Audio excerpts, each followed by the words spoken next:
Like real talk.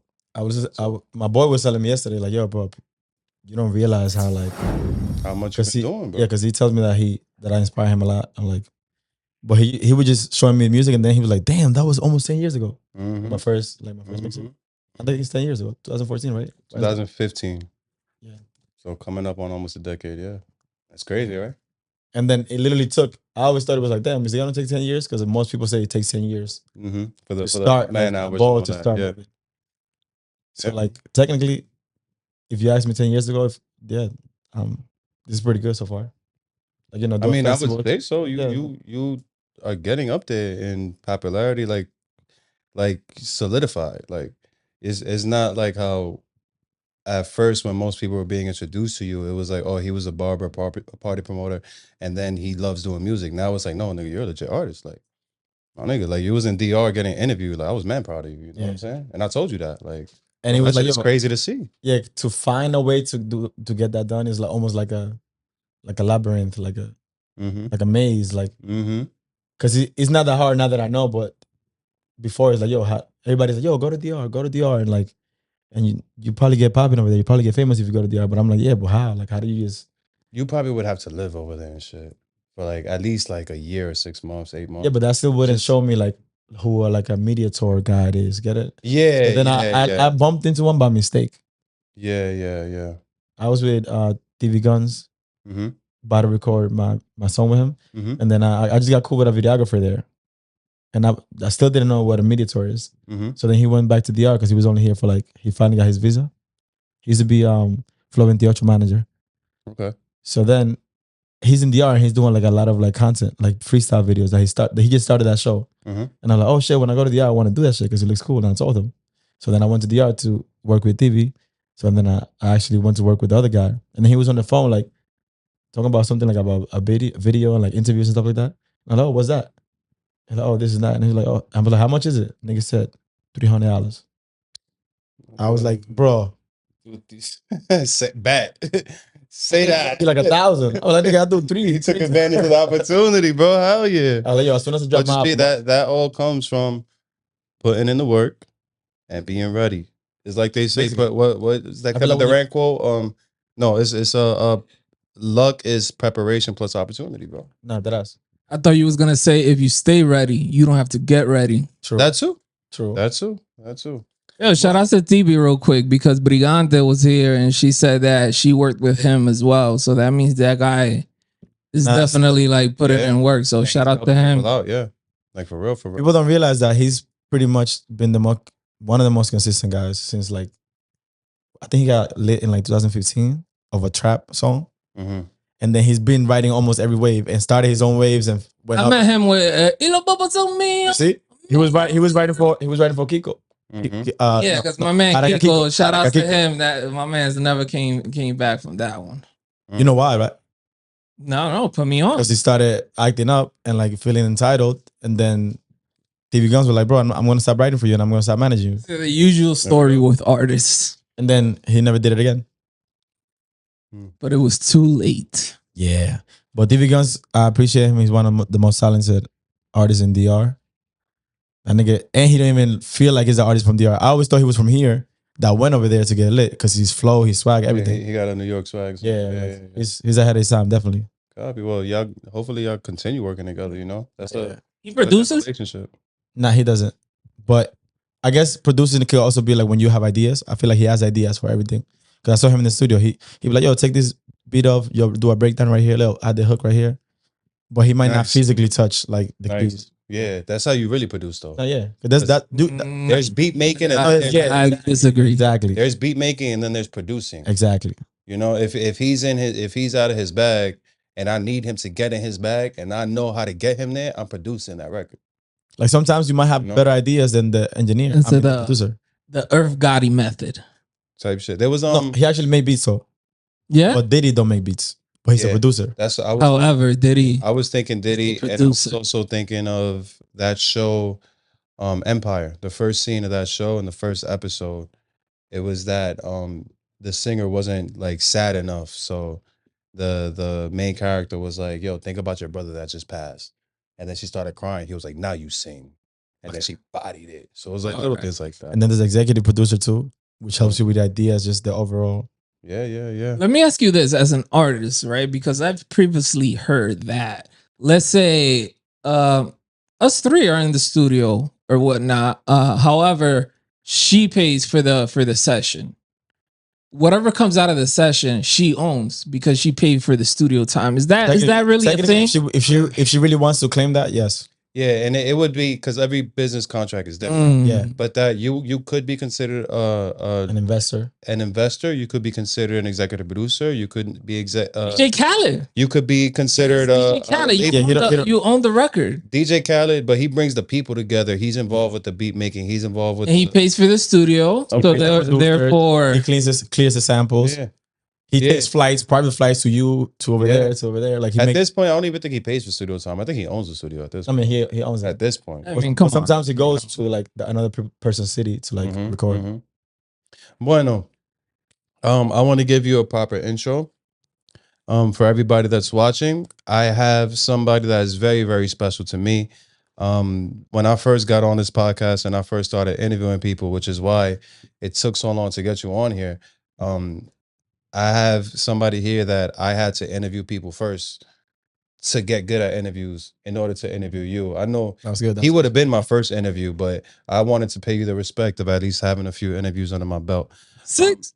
So I want to give you a proper intro. I mean, first of all, we have here an artist who makes dembow music, hip hop music, straight up trap rap.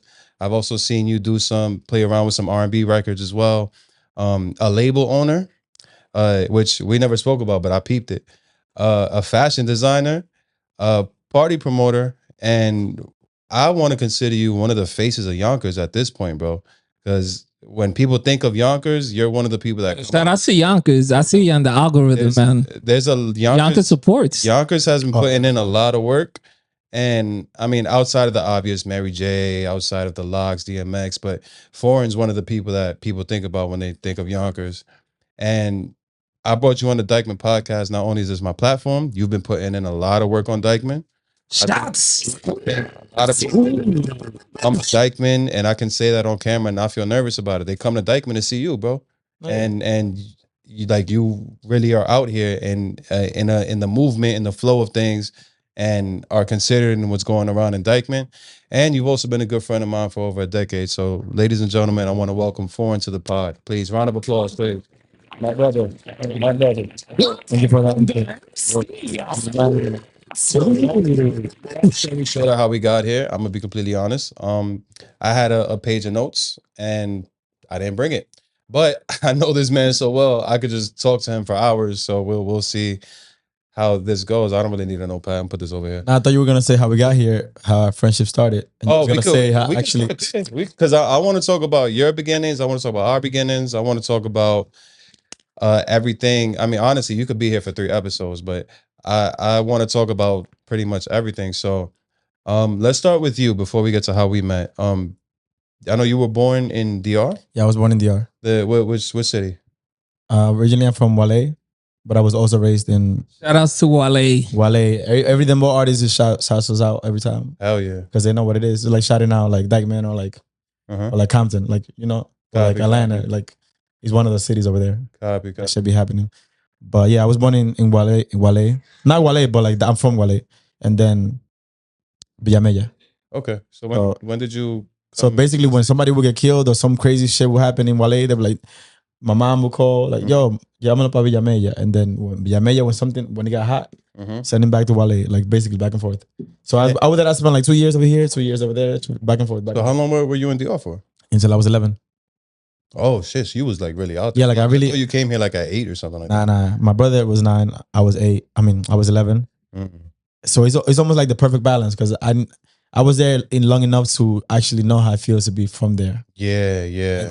And to grow up with like all the needs, you know, like I had to go carry my own water, had to no AC, just fan, like mosquitoes, electricity going out. Oh my god, you just tripped. Eating like bread and coffee for like breakfast, tea. I still do that. Yeah, climbing trees, you know, like yeah. It's also so many positives and so many things that you don't that we take for granted here, but it's also why I feel like I'm the way I am. Yeah, because you came here and you was like, yo, y'all not even taking advantage of all this Yeah, shit? like why? Like stupid. Like that's what I'm saying. I feel like a lot of the mentality of like me not being afraid to fail and like me not being so stubborn and like it's because over there is like it's so much more like the opportunities here is like not even like it's not close. Even close. Yeah, it's not even close. Especially going from I mean, DR isn't still considered a third world country, but I don't know if it's still considered that, but when I first got here, at least, and from where I'm from, like it's the muddy roads, you know, it wasn't like an advanced place. Yeah, and then but it's come to the biggest city in the world, like literally the mecca of the world. Yeah, yeah. That's why it's like, yeah, I'm not taking this for granted at all. You got a question? Yeah, so I just found Foreign's YouTube. And if this is gonna be a behind the music format, we're gonna be here for a while. Well, that's what I said. He could be here for about. We're gonna be here for a while. Oh, because he went back. I see things from 10 years ago. Yeah, bro. Like, yo, so I've known Forign for almost a decade, and I've said that he's the only person that works harder than me, bro. And you've known me for about a year. You know, I work my ass off. This guy right here goes, I don't know how he does it, you know? So we have a lot of stuff to talk about. But to get back on track, so you got to New York and where'd you move to? When I first got to New York, I moved to Yonkers and I lived in Bruce. Oh, so straight up to Yonkers. Yeah. Gotcha. You lived in that building. We did the podcast like no, that's Slow Bomb.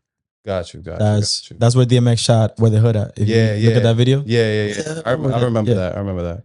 So, but I moved to Bruce, which is actually next to the street that I live now, which is Lawrence. So it's like I did a full circle. Yeah, full circle moment. That's fine. I moved like every year. I lived like in 5 different of the worst hoods in Yonkers, like almost like every year and a half. Yeah. Yeah. So you've seen it all. Yeah, basically. Happy. From Yonkers, from Bruce to Ash to Waverly to Slow Bomb.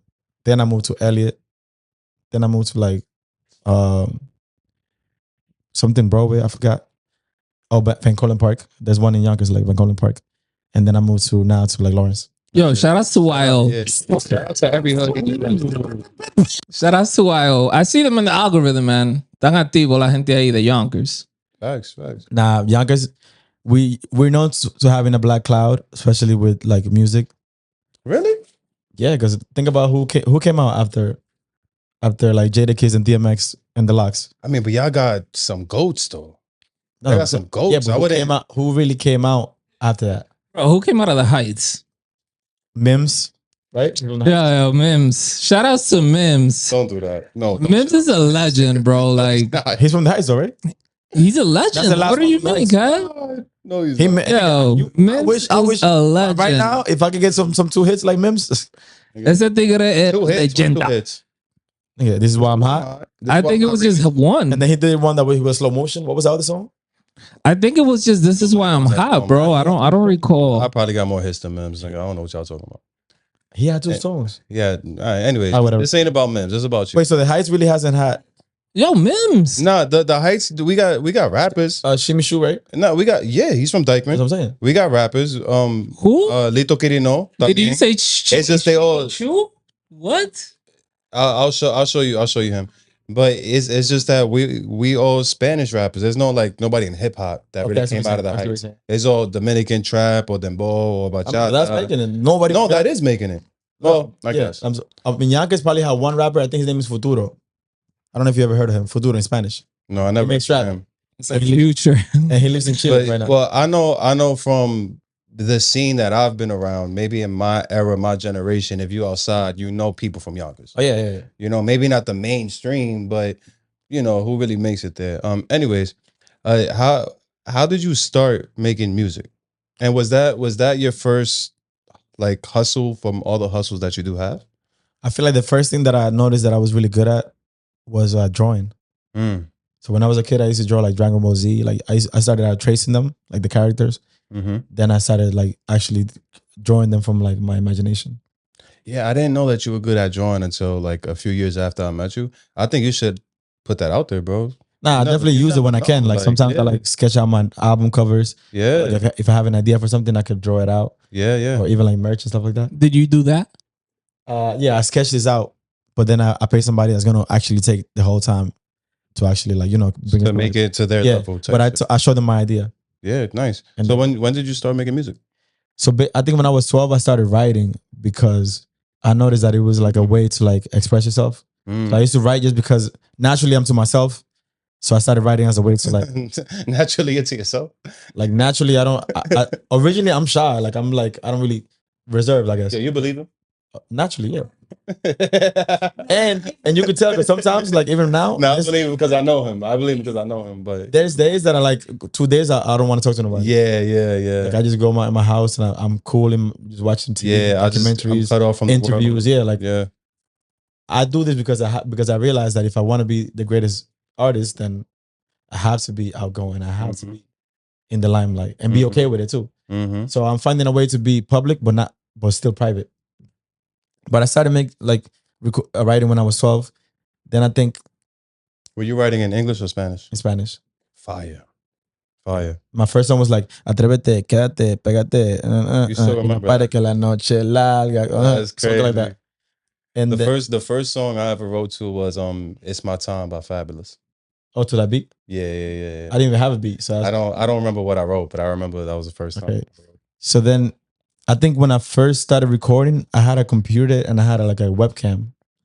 So then I was like actually recording through the webcam into Cool Edit Pro Studio, Cool Edit Studios, and then I used to record music like that. But then I was just thinking like if I work hard, because I also play baseball too, so I'm taking the same mentality. Like if I record every day, then I'm gonna get better. So I was just recording, and I would put the songs out just like that, like from webcam, not even thinking of like quality or like marketing schemes. Just because you were just doing it for the love. Yeah, I was just like, I just want to do something. I want to hustle. I want to get out there, and you guys will see the improvement throughout the journey, which we have. That was my main goal at that time, and then I didn't really take it serious till like 2014 because that's when I stopped playing baseball. Like 2013, my mom was like, "Yo, if you're not gonna get a job, then I'm gonna kick you out of the house."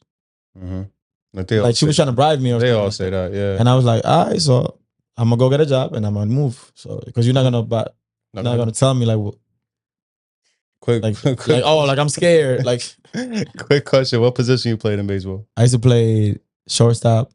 I could play really any position because I used to like go to the park for like 8 hours. Yeah, every day. Yeah. So like when you're in the park, you learn everything. Yeah. But what I was picked for was shortstop, and then sometimes I would pitch like in high school. Nice. And then eventually when I was a senior, I started like being the main pitcher. Nice. Because I did everything, not because I was like I didn't want to pitch, but I knew how to pitch. Yeah. Like and I knew how to pitch so good above everybody that I was the ace. Right-handed or left-handed? Right-handed. Nice. And that year I won MVP. Shit. I made it to all section. Hell yeah. Shortstop, pitcher. But sometimes life happens, bro, and you got. I know. Is that when you started being a barber? Yeah. So my mom was like, get a job, and my dad's always been a barber, and my brother's been a barber since he was like in 10th grade. Really? I didn't know your brother cut hair too. Yeah, he started before me. Oh, I didn't know that. Yeah. Oh, okay. Cool. Because he wanted to get money and get fly. Me, I'm like an athlete, so I'm like I just want to play. Like, so then once I had to get a job, my dad was like, "Yo, like come to the barbershop and like try it out." So I was 2014 in December 20. December 20. Real quick, shout out to your brother. That's my man's too. Skull, we love you out here. And I remember when I met your dad. You remember that? Well, we was in your apartment making music, and I met your pops, and I had no idea that was your dad until afterwards. In the same place that we had the thing. I don't know if it was the same place, but it was definitely in. Because you went to so I think you went to 3 of my apartments. You went to when I used to live in Mount Vernon. Remember with that girl that I used to have with me? Yes. And I had nothing on my floor, not even a bed. Yeah, I do remember that. That's what we made some fire in that. Yeah, that's when we made those things. Then so I don't think it was around that same era, but I mean whatever.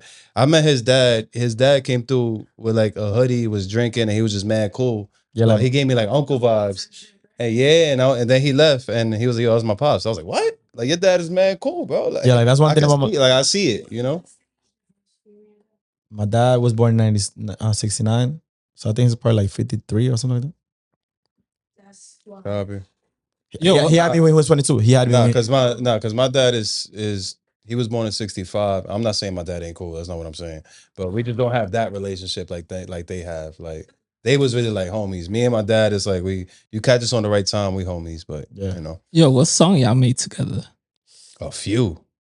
So my biggest record is called Gully. I made with Forign and 2 other rappers. But that was my biggest record. Like Bars? that was my second biggest record. Body Language is my biggest record. Oh yeah, but we made that was my maybe Mirame is bigger, but that's like arguably my second.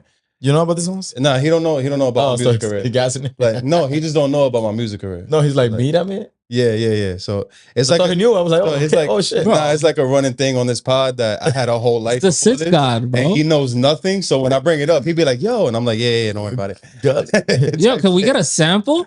Pause. Now you gotta play Body Language. Off pod. It's about him today. Yo, it was bars though, Kev. Yeah, it was fire. Body Language actually a vibe. Like yo, I gotta hear this. Like, but yeah, come on, man. We're gonna roll it out on the pod, man. We made one of my biggest records. And then we also have a lot of records that some of them you kept, but I don't think that me and him have missed yet. Yeah, nah. We might not have like a real hit, but we don't make bad music together. Like, yeah, because I feel like you can feel the chemistry. Wow. Yeah. Like Forign is one of those people that I call all the time. Yo, can we get an exclusive performance? Like, I'm retired. A 12, 16 bar? Like, perform some of his music. I'll be in the background like this. But come on, man. You have. Okay, so, damn, where was we at? Sorry. We're talking about in that time that you met in my house, I used to make music. Oh yeah, that's how I met your dad. But then we were talking about I was at the level we started being a barber. Oh yeah, when I actually thought of my house and everything. So you were being a barber, and now this. Oh yeah, so that's my next chapter. You see, yeah, because we talked about that earlier. How? Yeah, exactly. So before I used to draw. Then I became a baseball player. Then you started being a barber. Now the music was starting at this point. This is when I started taking music serious. So this is like 2014. And this is all before you started your first album. At this, yeah, I started 2014 to make. Okay, I'm gonna make an album, like a mixtape. The album's called Forensics. You can find it on Apple Music. That is the first album that you actually came out with publicly. Can you tell me a story about that time? Like any? That's not the first that's the first official one. Because before I used to play, it wasn't like my priority. So then I learned that it's not. How can I be a full-time artist if that's not my priority? Because remember how I told you that I was like just putting out music. Yeah, like, you were knowing putting how out to music, but this is the first time you that I was actually like knowing how to like market it, putting out a single, like like actually knowing how to be an artist. So is there a project that you put out before that? This is me giving 100%. Yeah, there's like I think like 2 more that just like okay, got you. Like just like me recording in my house, get it like it's different than me actually like getting an engineer, sitting down, knowing how to make music, knowing how to promote it, knowing like me giving 100%, not just me like I just got home from practice, let me record it, and not even caring about it. Okay. So Forensics is the first one that's like that. Can you tell me like a story or a moment? Like tell me some of your favorite songs, or like how'd you feel actually putting it out? And what's funny is that when I first started creating this album, I got the studio. So you know how people are. I got my studio because I moved out of my mom's house. Yeah. But I actually moved into our office next to the barbershop. Oh yeah, I remember that. Yeah. So now this is not even an actual apartment. Yeah. It doesn't have a bathroom. So I have to go to the bathroom publicly like before 7 a.m. Oh shit. Or after 7 p.m. because that's when nobody's actually in the office. Like it's an actual, like people used to go there for like a church office or like a woman that get like beat up and stuff like that. They used to be like different offices for businesses. So, but I used to live there. I didn't have a stove or nothing. I was just like an office. But I used to have a couch and a studio and a booth. And then since people seen that, a lot of people wanted to get close to me. So then before I even put out my first album, half of the album that I was gonna put out, I put it into a group project. Because I was like, yo, we're making music every day. Might as well make a mixtape. Yeah. And then we started putting out singles and people started fuck with it. So I was like, oh fuck, let me go with that first. That was the SBK. The Surrounded by Kings. Me, Zay, Gabe, Skull. Surrounded by Kings. Yeah, Joe Bag. Yeah, I remember all that. I still have the email shit. Exactly. So half of that, the album that I had for myself, I put out with the group project. And I just added features. So like I put this guy on this song, put this guy. Okay. And then half of the other ones were like fresh songs. Yeah. Got you. So then after that was like August. And I think by June, I put out, by December, I put out, what was it? Yeah, forensic. I think June. No, June. I put out. That's when my forensics came about. Mm-hmm. And I think what I wanted to prove with that project was that I could rap. So the whole time I'm like, okay, before I start experimenting and like really like making it all about the music, let me show people that I just have like, if I wanted to be lyrical, I can be. If I want to just be a rapidy person, I can be. And you could tell now because I make everything. But at that point, that was my mindset. So a lot of the best songs on that project is me actually really rapping. You produce as well? I knew how to produce, but I was like, yo, if I cannot be a producer and a rapper at the same time when I'm not even as good as a rapper that I can be. So I was like, let me leave producing alone. But now I still produce, but not touching, like, I don't sit there like, let me make 5 beats a day. Let me send only executive 5 beats a producer. day. Yeah, more like I be with Eamon, the producer, my producer, and I'd be like, I tell him what I could tell him what to do. Yeah. But I'm not gonna sit there and make beats every day. I was about to get to Amen. But one thing that you said, with like if I wanted to show people if I was like rapidy rap, I could do it. It reminded me of when homie said if I could take all of your fans if I stayed on some conscious shit. You know what I'm saying? Because a lot of times people feel like because you don't do something often that you can't do it. Yeah. Or they think because you do that's the only thing you do, they feel like you're the best. For example, just because Kendrick can't we don't say that name on this pod. I'm sorry. Just because I'm midget. Yeah, thank you. Can't make like Bob's like like R&B songs or like dancehall songs or pop songs, or doesn't mean that he's better at what the only thing that he does is really rap, right? Yeah. So people think that he's better than other people because he does that.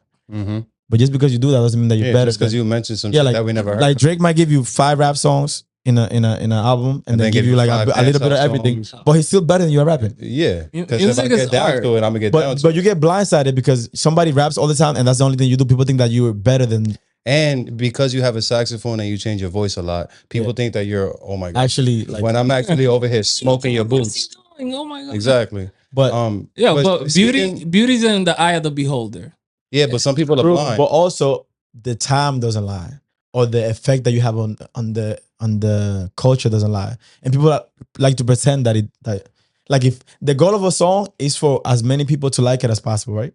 The marketing doesn't. The goal. That's not the goal of every song. I think the goal of a song is to make you feel something. Yes. And that's what I'm intending to make you feel. But this is why a lot of the best songs are basic emotions, like love, hate. Yeah.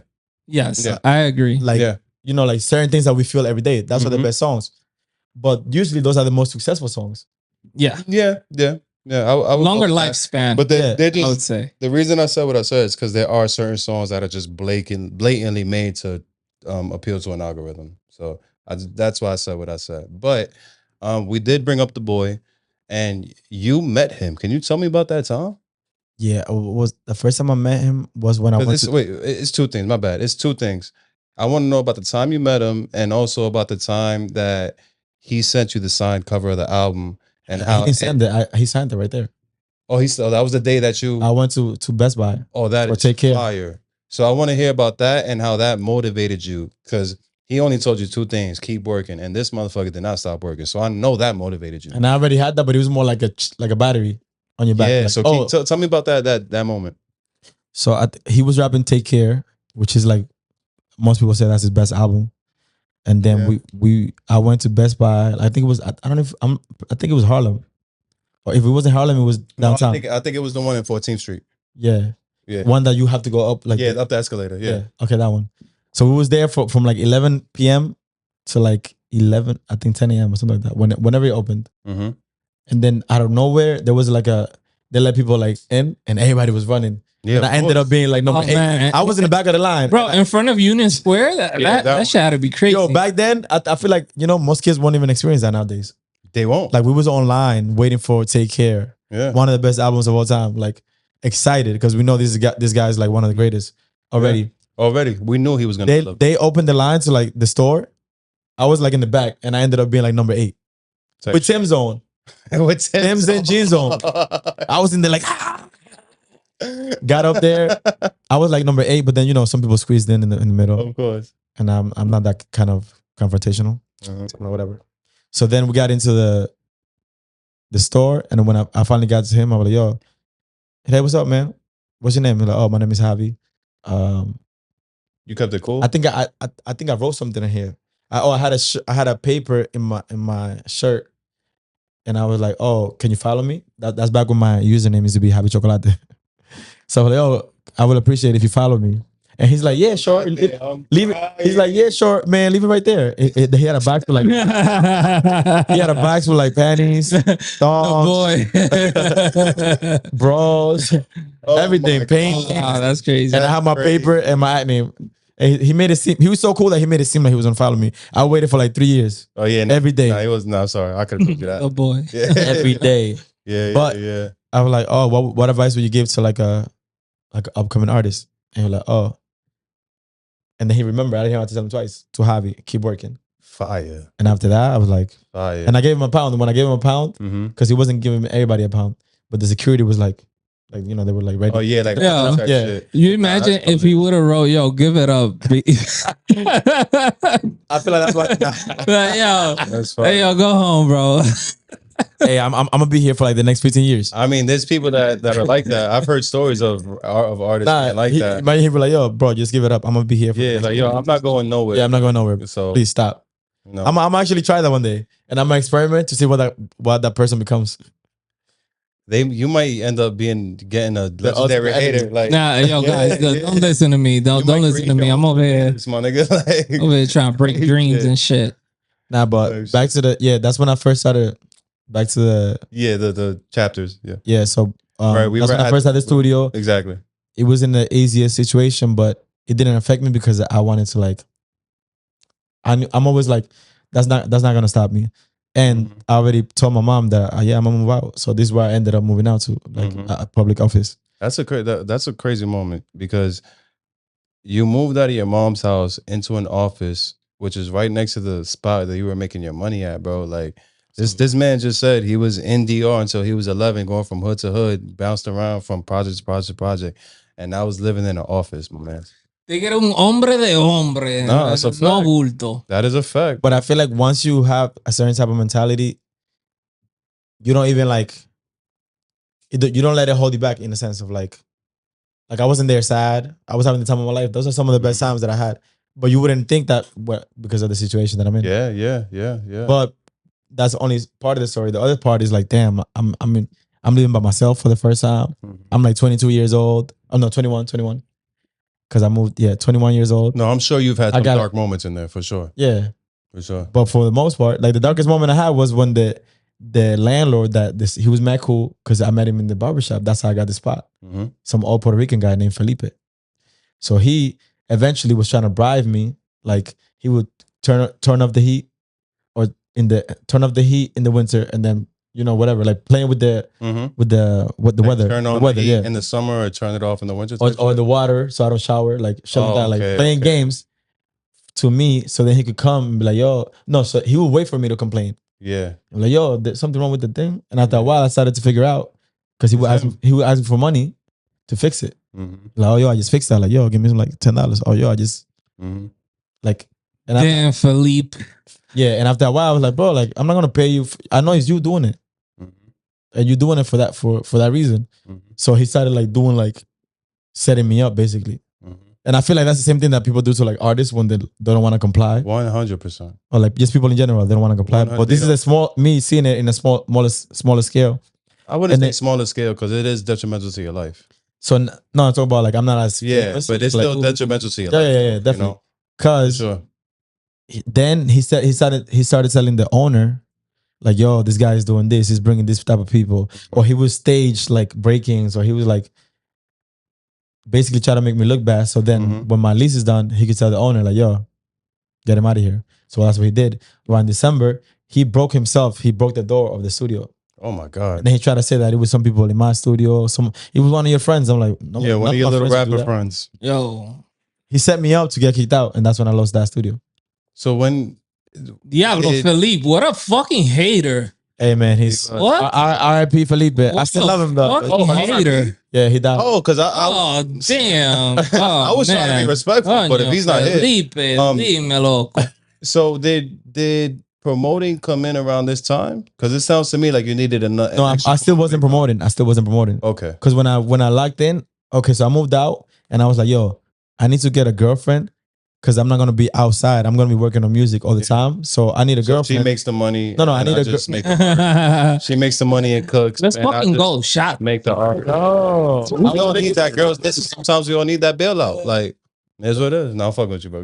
Nah, that was good. I wish I could be like that, but I can't. So I was making all the money in the barbershop right there, working hard. And then I was like, yo, I was thinking smart. Like, if I can get a girlfriend, I don't have the need to be outside. And that's when I met some girl named Christy. Shout out to Christy. Christy Marino. I still miss her. Oh, here we go. I'm del diablo. Espérate. Nah, she was fire, but we're not meant to be together. Those shots back. On a serious note, if she was watching right now and she was single, what would you tell her? Christy, if you're single and you're in shape, yo, just hit my man's up. That's diablo. No, like, tigre digo, yo, just si no te volviste una neverita. No mentira, no mentira. Hace mucho de eso. Hace mucho de eso. No. Yeah, 2014 I met her. No, we'll get Oh, nah, esa tipa tiene que estar coche bomba right now. Listen, the old gonna fix all that up. You feel me? Wizard of Oz, you heard? Bro, yo tengo dos preguntas, Kev. Go ahead. Dos preguntas para los Tigers. So, one, for those that are just tuning in right now, go ahead and introduce yourself. Wow. All right. Yo, so my name is Forign. I'm an artist. Forign with a PHO. Oh, it's right here. Yeah, Forign de Santo Domingo. ¿Tú supiste? It's not live. So it's live. I'm an artist. I make all type of music. All types of music. Right now, I'm mostly doing Spanish. I'm not putting out Spanish. I'm still doing English music. I'm focusing on Spanish because that's what's hot right now. Nigga. I can't deny it. Just like when I was making the album for myself and then the shit with the group started popping, I was like, fuck it, let's go with that. Bro, I'm not that selfish. I've been telling you for years to just, not just focus on Spanish music. But we got to get back to that too. We got to get back to that. Oh, we're going to get it. The reason why it took me so long to really focus on Spanish music is because I'm like, from the beginning, I'm like, yo, what's going to make me different? If I start rapping in English, I cannot rap as good as Jay-Z or like Eminem or like, at the time, this is what I'm thinking. Or if I rap in Spanish, I'm not going to be as good as Daddy Yankee, Don Omar, Lotego. Shout out to him. No, he wasn't even popular when I thought that. Well, I love Elafa. I still shout out to him. But yeah, I love him too. But then I was like, yo, but if I could do good in English and Spanish, I never seen an artist do that like consistently, like that being their thing. Like for a podcast till you saw the Dyckman podcast. Yeah, you see, we have episodes in Spanish, man. Tú ves. Ahora voy a hablar por el resto de la entrevista. Voy a hablar en español ahora. Vamos. Entonces, tú no has visto a Bad Bunny cantando en inglés. Y tú no has visto a Drake cantando en español de que Sí. Yo lo he visto. Yo soy fanático de ellos, pero no de que consistentemente, de que yo escribiendo su barrio y ven así, tú sabes. Yeah. Que te cojan en serio, No, cuando I could go with Little Baby and Drake, and then I could go with Bad Bunny and Anuel. Like, También. you're never gonna see that as far as like actual in the lane. Like, no, es verdad. I mean, with you, but besides, but that's my thinking at the time. Like, what's gonna make me different? And that's when I took so long to rap in Spanish. But if I would have rapped in Spanish from back then, everybody says like, yo, you would have been on already. You would have been on because I always had the talent. Yeah, but we don't look backwards, bro. We don't look back because I feel like it takes the ultimate confidence to follow your plan and your goal and whatever you have in your mind. Because then some of my best songs are in English now. Like I got pop songs, R&B songs, rap songs. Like some of my best songs are actually in English. What would you consider as like your top 5 best songs? I mean, according to numbers, or according to like top 3. When I wild myself, or according to numbers. Let's do. Give me a top 3 numbers wise and a top 3 that you like are watching yourself at home. Top 3 that I was like, damn, I did that was like Money Over Here. I remember Money Over Here. Yeah. Money Over Here. That's like really okay. Yeah, because I didn't even think that, and clearly people didn't think that too, because they were like, oh shit, like okay, like it just sounds good, like, but it's a rap song. Well, like Detroit. Yeah. What other song? I feel like Party is not, because I know I could do it. Almost not one song in Spanish like I'm really impressed with, because it's like so natural to me to make Spanish music. Nah, I can't let you say that, bro. As your friend, I can't let you say that. I'm talking about like your last album, this one, Lo Mío es Mío, that shit was impressive. Oh, you talking about that I'm impressed or that I'm just like proud of? Impressed and proud of. Yeah, isn't that the same thing? Well, you're impressed that you did. Because I'm proud of like. No, I hear you. Like, I'm proud of my music. I'm proud of how. I'm proud of it. For example, I could be proud of a song that I had a vision and he actually did what he did. Yeah. Can you say like your most relatable song, which is the song that you mostly identify with? I feel like damn. Like if somebody would say, I want to get to know you through your music, you would say like, look, listen to this song. I'm gonna say no te importa. No te importa. No te importa. And it's like a kind of like an R&B song, like rap R&B. That's on Lo Mío Es Mío. Yeah, and it's with Crystal Stacy. J&3 vibes or like in English? No, it's in Spanish. Yeah. I mean, look, but the reason why is because everybody thinks that I make only them both. Everybody thinks that I only make club music. But that's not true. That's what I promote. Because I'm going through your discography right now. At Your Door, remember that. Local Celebrity, I was there for that. Fix Your Energy with Petrolina. Shout out Petrolina. You went crazy on that. Runaway, crazy. What else we did? Extranjero. I remember this album, but I don't think I was like too. No, that's when we started. Like that's when we started. Like yeah, that's when you started transitioning. But I remember Bon Bon. I remember Latino Gang. I remember Extranjero. Then we go all the way back. On My Way, I remember that. Yo, can you play the song where you have Kevin? Dead to Me. Shout out to Chosen. Do you have a song with Kevin on your discography? I don't think he has one. We do. Oh nah, DP exclusive right now. Signed it. I think. Aren't you there? I'm on that. No, I'm not on that. I was on Link in My Bio twice. Link in My Bio was on there I think twice, but nah, bro. Like I just Cheers to Us. Yeah, that was a joint mixtape. And Cheers 1. Shout out to Sparks of Flying. But bro, you got records, bro. Like I remember Keep Your Hands Warm. Like I remember all of this stuff, bro. But yeah, I'm just a guy that wants to make music for the world, entertain the world. I want little kids to like hear my music and feel like nigga all-star. Oh yeah, that's fine. Come on now, don't do that. Party with me, don't do that. No. But I'm impressed with that because nigga, I'm from DR and I came here when I was 11. So whenever I can make a good English song, it makes me proud. Because you know how hard it is for me to speak English. Yeah, that's why I asked you earlier. Let alone rap. That's why I asked you earlier. Did you start writing in English or Spanish? Because I felt like writing in English might have helped you with your English. What Spanish? No, writing in English might have helped you with your English. That's part of it too. Yeah. Like me reading lyrics in English actually helped me with my. And also like writing from 9th grade to 10th grade, I went back to high school and niggas were like, "What the fuck? Yeah, how you learn so much English?" And so like, because like I would barely speak too. Yeah, bro. And then I started more embracing it more because I started speaking better. Like when I started making Spanish music, I would get stuck sometimes because there were words that I didn't know. So I literally had to go Google words, Google definitions, and my Spanish improved because not only was I writing, but I was also rehearsing. So you actually got better at Spanish because of music. So that's fine. I could see you, especially coming to the States and writing at the same time. It's funny that you asked that because that actually was a part of it. Yeah, that's like I wanted to get better at English, so I used music to like get better, like writing, reading lyrics. Like I will always. He's not on that. He's not on that. There would be days. He's not on that. There would be days that I would go home and be reading lyrics for like 5 hours, just like my favorite. Yeah, albums. Like my favorite albums. I would be like, and like rapping along to it. I used to write down lyrics of like my favorite verses. I used to write them out during school. Yeah, okay, that's different. And they would think I'm doing work, but I'm really like writing down verses. You know what I mean? I used to draw in school, and then now these girls that I used to like write songs about. I used to be in class like rap. They were like, "What you doing?" "Oh, I'm writing a song." They were like, "Oh, write a song about me."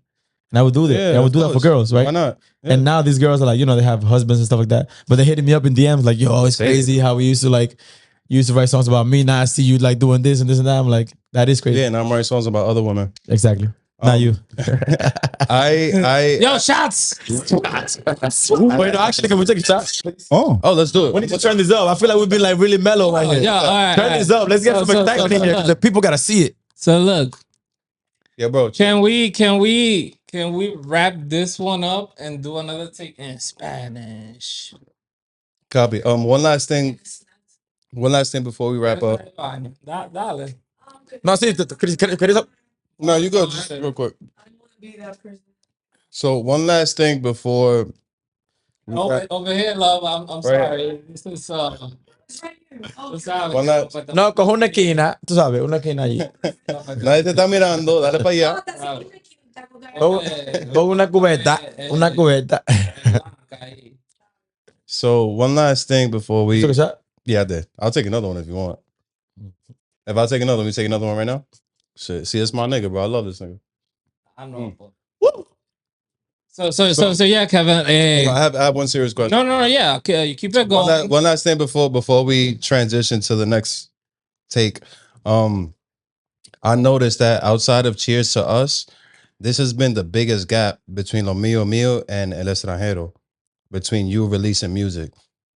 So I want you to talk a little bit about that. I want to hear about how you've been focusing on your other endeavors, and I'm assuming you were kind of like trying to refine the artistry, because the change in, not saying that El Extranjero was a bad album, I'm not saying that, but Lo Mío Mío was so much of an improvement that I'm assuming your time off was because of that. Not part of it, yeah, because I don't give a time to my albums. I just be like, okay. Before I used to do it, just to like practice, like, okay, let me drop 2 in 6 months, like shit like that. But this one, which is more like, I was working so much in the pandemic, right? That I ended up having so many projects. Like I have Black Cloud, El Extranjero. Then I had Cheers Part 2. I don't know about that one. Black Cloud, yeah. Oh, you gotta send me that. It's a group project. I might have missed that. You gotta send me. So I did an album Cheers 2 in 6 hours with the first one we did like in 4 days. I remember the first one you didn't even expect to do that. You just kind of just happened. Yeah, and then the second one we did it like in 6 days in one night. We did 6 songs. But then we didn't drop it until like, I just dropped it randomly because he was taking so long, because he was going through a lot. So like I had that, plus I have the, what is it, the Late Bloomer. So I still have projects that I haven't dropped. Oh, these are in the tuck. These are all, yeah, like it wasn't that I was refining my music. Oh, it was more okay. like I was working so much. You got me out here thinking I missed some shit. Like, all right, cool. No. The ones that I said were out, but the Late Bloomer is not out. Okay, got you. But that was what I was supposed to drop that. But then Pal Party came out like a year and a half ago, and he's got on the radio and he started playing all over like Dyckman. So by the way, Dyckman, I'm so thankful for Dyckman, because like you said, like this is a Dyckman podcast, but this is where I make my money. This is where I meet the greatest people that I know. When I first started getting popping, is because I started coming out here. I mean, it was Twitter, but like Twitter, everybody that I knew from Twitter, I didn't know that. I just follow other people that I was interacting with, and they all happened to be around, the area. Yeah, because people been coming to Dyckman for years just to get turned up and so like and all that. Yeah, this is one of the best places on earth. No, it really is. With that being said, I don't think I know, but because this is one of the greatest places. No, with that being said, one of the greatest podcasts on earth. Yeah. Shots for that. Shots for that, because it's gonna be a legendary podcast. I was on YouTube like, whoa, shit. Yeah. With that being said, I was gonna say this before, but we just started a great conversation. This last week. All right, I grew up on Dyckman, right? I was born and raised in the Bronx, but I was always back and forth between the Bronx and Dyckman. I've been on Dyckman full time. That's like me in Wale Villamella. Exactly. So I've been in Dyckman full time for the last 10 years, but this last week, I've seen so much in the hood that I really believe truly this is one of the greatest places on earth. And I've always felt that way, but bro, this is on Dyckman right here. On Dyckman, granted, I don't love everything about Dyckman, but you can get amazing food, unique food.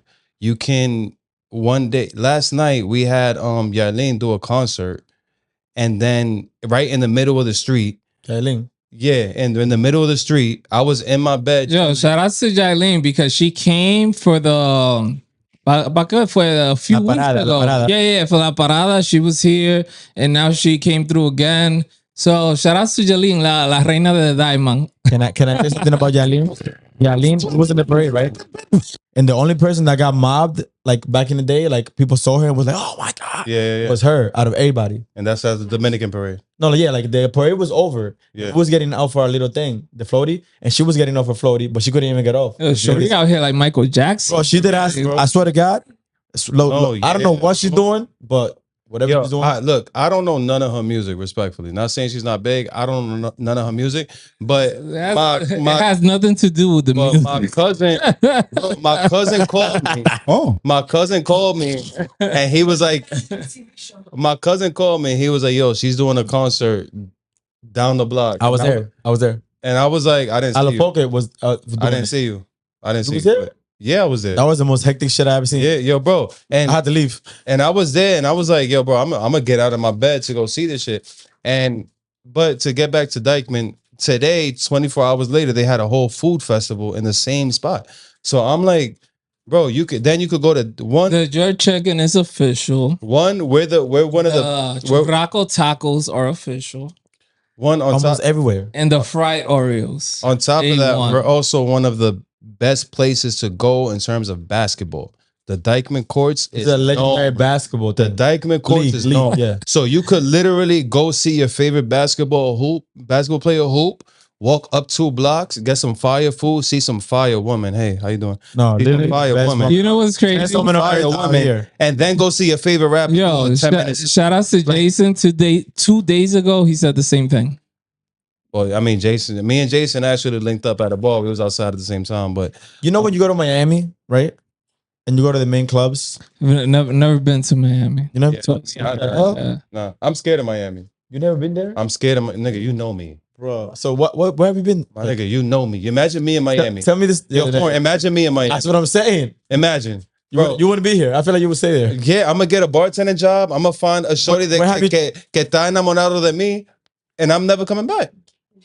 Bro, where have you traveled? Where have you traveled? I've gone to Boston, Puerto Rico, Providence. I said Boston. How about you? That's about it. That's pretty much about it. Okay, Puerto Rico. When you go to La Placita, I feel like sometimes everybody in the world be like, oh, Puerto Rico, La Placita. This is that as you come here and we have almost at least 5 of the top 10 clubs in New York City. As far as like for you to have the best experience, I feel like in Dyckman, it's by itself. Give me the 5. Like Maraca, República. For sure. Well, I mean, Opus is kind of like. Nah, but Opus is like a classic. It's like a classic. It's a different Opus is still vibe. to this day. If you go there, especially on a Saturday. Yeah. And then Playoffs fell off a little bit, but like Playoffs is really like, if you go in there, it's like a beautiful venue and stuff like that. But Playoffs, even when it was Silhouette, was still popping. So they've had a run. I'm saying like you guys are. We had Cliff for a minute, and then we had the GOAT, nigga. We used to have La Marina until the white people took it. But I'm saying, as far as like cultural things that you could go here and have the time of your life. Yeah. And then like you said, go get food right there. Yeah, go get amazing food. The basketball right there. Yeah. Entertainment. Like people go, like Fat Joe was just shooting a video with DJ Khaled. Exactly. You could see your last girl fucking with your next girl, fucking with your current girl right now. Like, no, you know how many times I done fell in love in Dyckman? Bro, I don't think I can live here. Yes. I mean, yo, it's toxic. It's toxic, bro. It's toxic. It's toxic, but we make it happen. Okay, you know, we the fucking culture. Stop fucking playing. Oh God, I mean, I want y'all to be the culture one day, but right now y'all got it. As far as New York City, appreciate that. Dyckman got it, cause you know why? Them both the biggest genre, and what you got to come through here. I'll tell you this: Yonkers could go anywhere and be like, "Yo, I'm from Yonkers," and I have an issue. So like, y'all get love everywhere too, of course, cause they don't know it's like that. Well, y'all still get love everywhere, you know. Yeah. But so you want to do like 2 versions, like one in English, one in Spanish? Yeah, like get off whatever however you want to close this, and then I want to do this is part 1. Then this is part 1. Part 1. Yeah, bro. So we're gonna close chapter 1. All right, episodes, ladies. Because of what you said, I've never seen a podcast that's Spanish. And we'll give you two interviews from one person. I'm with that. He's changing the game. I like that. He's changing the game. The energy. Yo, I've never seen a podcast be like, yo, let's do one in English and then let's do one. Yeah, I'm with that. I've never seen that either. I'm with that. Ladies and gentlemen, this has been my interview with my friend Forign. I'm very sure he'll be back a few times. Probably gonna be a regular at this point. Yo, my brother, anytime you have a project, anytime you have anything to promote, bro, you're welcome. Anytime. Thank you so much. Open door policy, my brother. Thank you so much. This is really my boy, though. Yeah. My boy. And we didn't even talk about how we actually met, but we was lit. Yeah. It was the prime of Twitter, the prime of like going out, being outside. Like that was a good time. Actually, my fault to cut you off, bro. My bad. I want to close this off. I want to show how much we have a friendship. I need you to hit up Eamon, and I need Eamon on the pod as his own episode.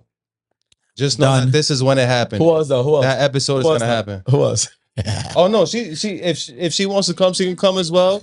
Jenny Jen has been here the whole time. She has an open door policy as well. Come on whenever you want. And our episode is probably gonna be an hour and a half long. I got a lot to talk to you about. But thank you for having me. And just know for the people out there, we didn't even get to not even maybe like 25% of what we was actually supposed to do. But this is good because I feel like it's gonna keep Facts. keep it suspenseful. Yeah. Once we start talking about our friendship, he's gonna be like, "Oh, wait, I don't know none of that." Yeah, bro. Close it out with the latest single. What's the name? Where can they find it? And a little preview. The latest video that I have is for King Kong. Actually, Jenny Jen is in the video, and I have a famous Instagram girl in the video too. She's so fire. She's from Jamaica. See me one. I mean, anyways, that video is fire. It was inspired by Michael Jackson, Thriller. That song was actually, I put it on the radio. Like it got like 8K right now on YouTube. Did you do a video for what I think it's like the best story about this song is that somebody told me, yo, I didn't know that was you. They saw me in the club, they met me, they were like, yo, I didn't know that was you. Yeah. I got it in like a DJ pack. So somebody's making like folders and adding my songs to it. Fire. That's what I'm gonna say. Fire. No problema.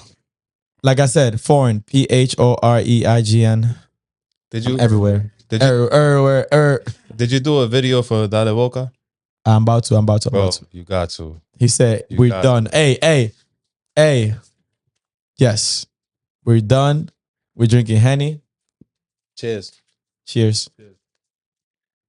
Foreign, the fucking bars, man. We're waiting for the bars. Rocker de King Kong, que suena como King Kong. Tengo 3 días pisada emborrachada en un rincón. Doblando Bitcoin, pisando acelerador, pero no hallo el timón. Diablo, ¿dónde está el timón?